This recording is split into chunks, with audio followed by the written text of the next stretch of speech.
उन्हें गिरफ्तारी एक आदमी को लेके 2 आदमी। एक आदमी का हुआ है, मात्र एक का हुआ है और ये सब फरार है। 500 के नाम से किया जी।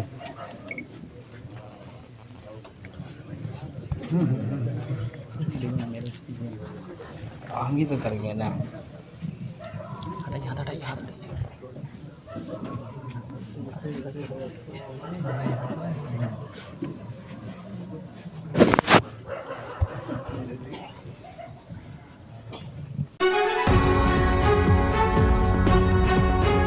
हाँ, जैसे कि आपको बता दें कि इस वक्त हम लोग धुरौदा में स्थित है, जहाँ पर जो बता दें प्रीति कुमारी को दबंगों के द्वारा पीट कर हत्या किया था। पप्पू यादव जी पीड़ित परिवार से मिलने के लिए पहुंच चुके हैं। आप देख सकते हैं पीछे काफिला पप्पू यादव जी का आ चुका है। ये देखिए पप्पू यादव जी पहुंच चुके हैं। आपको बता दें,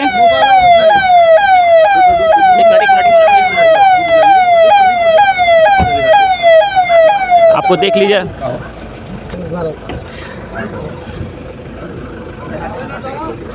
आप देख सकते हैं परिवार से मिलने के लिए पप्पू यादव जी पहुंच चुके हैं। कैमरामैन थोड़ा सा इधर कर लीजिएगा। परिवार इधर है। आपको बता दें कि जो सिवान में धुरौदा में जो बच्ची की पीट कर हत्या की थी, उस परिवार से पप्पू यादव जी इस वक्त रात के 10 बजे हैं और मिलने के लिए आए हुए हैं। बिहार को ऐसे ही नेताओं की ज़रूरत हो जो ना दिन देखे ना रात देखे, सिर्फ अपनी जनता के लिए हमेशा तत्पर खड़े रहें। देख सकते हैं आप तस्वीरों में किस प्रकार से पप्पू यादव जी पहुंच चुके हैं। चलिए अपने बच्चे की परवरिश करने से भी खत्म हो रहा है। दबंगई की तो कोई सीमा है नहीं। पत्रकार जी, जिस दिन कानून का डर हो जाएगा, शासन का, आज 47 56 लेके पकड़ाता है, 2 महीना में बेल मिल जाती है। हम मारते हैं, 20 साल के बाद हम एमएलसी के कैंडिडेट हो जाते हैं। तो जब 47 चलाने वाला एमएलसी का चुनाव लड़ेंगे और जनता भी पैसे पर वोट देगी, शराब पर वोट देगी और अपने जाति के दबंग को प्रोटेक्ट करेगी। अब ये माझी परिवार हैं, और जो लोग इसमें फंसे होंगे वो लोग जिस सोसाइटी के लोग होंगे या जिस समाज के जो लोग होंगे, वह मुख दर्शक बन जाते हैं। वह इसका विरोध नहीं कर पाता है। गलत का विरोध समाज भी तो नहीं करती है और अपने जाति के अपराधी माफियाओं को कंप्लीट माथे पे रखती है कि मेरे जात का आका है, और वही उस जात का आका के डर से नेता उसको सब कुछ मान लेता है। लगता है कि वोट हमको यही दिलाएगा। तो जब ये अपराधियों के भीतर बैठ जाए कि वोट की जरूरत हम ही से पड़ेगी, तो आप जरा बताइए, तो फिर उस पर कानून का डर क्यों होगा? पप्पू यादव हरदम गरियाएगा, ये कौन है, ये कौन जात है। हमेशा 24 घंटा हम जात पात करेंगे। अकचोल टकचोल, कौन लल्लू मंडल, भोला मंडल, अपाल मंडल, लोबा बक बक करते रहता है। मरेगा, जनसंख्या कम होगा। गिरिराज जी टाइप के लोगों को और पप्पू यादव टाइप के लोगों को, इन नेताओं को डर होगा तो समाज में एक दिन भी जात पात, हिंदू मुसलमान बैकवर्ड फॉरवर्ड नहीं होगा। समाज में एक भी आदमी दलित कमजोर तबके के लोगों को डरा नहीं पाएगा। तो इस सुशासन की सरकार को सर कौन सी बात आप करते हैं? हमको तो कुछ समझ में नहीं आता। हमको तो समझ में आ रहा सर, है। नहीं समझ में आता सर, ना। जिस समय जंगल राज की कामना लोग करके हाई कोर्ट ने जंगल राज कहा था, क्या जंगल राज कम आ गया क्या? सर मैं आपको बताऊं, ये कोई राज ही नहीं है। आत्ममुग्ध लोग हैं।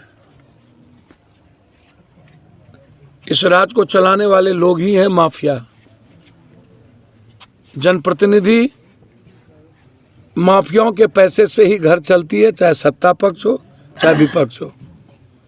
विपक्ष को आपने कभी 75 एमएलए के विपक्ष को कभी देखा सड़कों पर? कभी सिवान गोपालगंज में इतने लोग मर गए शराब में, कभी मिले आप उससे? इतनी मर्डर, इतनी घटना घटी, कभी आप मिले उससे? कौन न्याय दिलाएगा? सदन के भीतर एमएलए सुरक्षित है, लात से पुलिस मारती है। तो जब सदन के भीतर विधायक सुरक्षित नहीं है तो दशरथ मांझी कैसे सुरक्षित होंगे? इन दबंगों को लगता है कि हम पैसा दे के को निकल जाएंगे, चार्जशीट रोकवा लेंगे, डायरी कमज़ोर करवा लेंगे, गवाह को खरीद लेंगे। कल दशरथ मांझी जी को पैसा दे करके हम गवाही करवा लेंगे 2 लाख रुपया देके। डॉक्टर पेशेंट को मारती है, पप्पू यादव लड़ने जाता है, फिर 10 लाख रुपया देके पेशेंट से समझौता कर लेता है, हम अकेले पड़ जाते हैं। सर आखिर हम अकेले क्या करें? आप जरा हमको बताइए ना। एसपीडी ट्रायल की बात खत्म हो गई, चार्जशीट नहीं होती है, गवाही को सुरक्षा नहीं मिलता है। सर एक सवाल और है, सरकार की जो कार्यशैली है ठीक ढंग से नहीं चल पा रही है, कहीं ना कहीं विपक्ष जो है उसका बिखराव के कारण तो नहीं हो सकता? देखिए मैं एक बात बताऊं आपको, सरकार मेजॉरिटी में है, 40 सालों से दोनों आदमी की सरकार रही, और नीति आयोग कहता है कि दुनिया का सबसे ज़्यादा गरीब बिहार है। तो इसमें कोई क्या करेगा? अब विपक्ष को तो 75 एमएलए का मैंडेट मिला है, तो इसमें बिखराव कहाँ आता है? 75 एमएलए, हम अकेला होते सदन में या तो हम मरते, मेरे मरने के बाद विधायकों को कोई लाठी मार पाता, लात मार पाता। हमारे पास 5 एमएलए होता तो जनता घर में होती और पूरी सरकार सड़कों पर होती। तो कोई बिखराव नहीं है। विपक्ष नेता कहते हैं, एमएलए कहते हैं हम हिजरा हो गए। ये लोग हिजरा हो नहीं गए कि हम लोग को हिजरा बना दिया, ये लोग हिजरा हैं।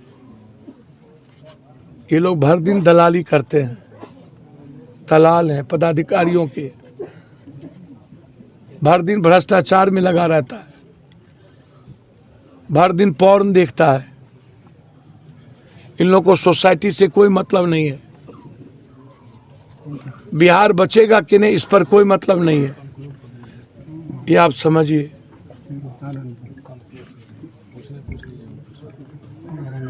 कोई बिखराव नहीं है, दोनों मस्त हैं और दोनों को समाज से कोई लेना देना नहीं।